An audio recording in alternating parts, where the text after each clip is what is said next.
23 ఏళ్ళుగా ఈ ఇండస్ట్రీలో నేను కొనసాగుతున్నాను. 23 ఏళ్ళుగా ఇండస్ట్రీలో కొనసాగుతున్నందుకు ఆనందపడాలా? లేకపోతే 23 ఏళ్ళుగా ఇంకా ఉండి ఈ స్ట్రగుల్స్ ఫేస్ చేస్తున్నందుకు ఏం చేయాలో అంటే బాధపడాలన్న ఒక మావిడ అన్నారు.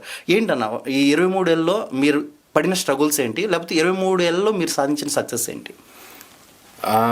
23 సంవత్సరాలుగా నేను చేస్తున్నాను.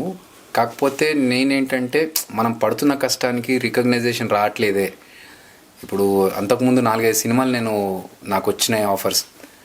వాళ్ళు ఏంటంటే చిన్న బడ్జెట్ సినిమా సార్, కొంచెం మీరు సపోర్ట్ చేయాలి అంటే నేను సరే నాకు రెమ్యునరేషన్ ఇవ్వకున్నా పర్లేదు, సినిమాని కరెక్ట్గా ప్రమోట్ చేయండి, జనాల దగ్గరికి కరెక్ట్గా తీసుకెళ్ళండి అని చెప్పి నేను ఫ్రీగా డబ్బులు తీసుకోకుండా సినిమా చేసిన కొన్ని సినిమాలు కూడా ఉన్నాయి.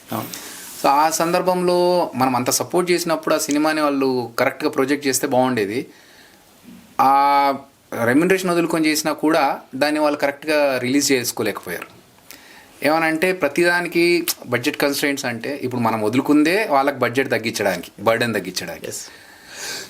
సో అలా మనం సాక్రిఫైస్ చేసి సినిమా బాగుండి బయటకు వచ్చిన తర్వాత జనాలు ఆదరిస్తే ఇంకో 4 సినిమాలు వస్తాయి అనే ఉద్దేశంతో మనం చేస్తూ ఉంటే అది కరెక్ట్గా వర్కౌట్ అవ్వట్లేదే. మనం మంచి కాన్సెప్ట్తో మంచి సినిమా అనుకొని మనం చేసిన తర్వాత కూడా దాన్ని జనాల దగ్గర తీసుకెళ్ళలేకపోతున్నారే. అది మన చేతిలో లేదు, ఎందుకంటే యాజ్ అన్ యాక్టర్ మనం యాక్ట్ చేయడం, బయటకు వచ్చేయడం వరకే మన బాధ్యత. కానీ వాళ్ళు అవతల ప్రొడ్యూసర్స్ కావచ్చు, వాళ్ళ టీం కావచ్చు, దాన్ని కరెక్ట్గా బయటకు తీసుకొచ్చి ఉంటే మనకి ఇంకా బాగుండేది కదా.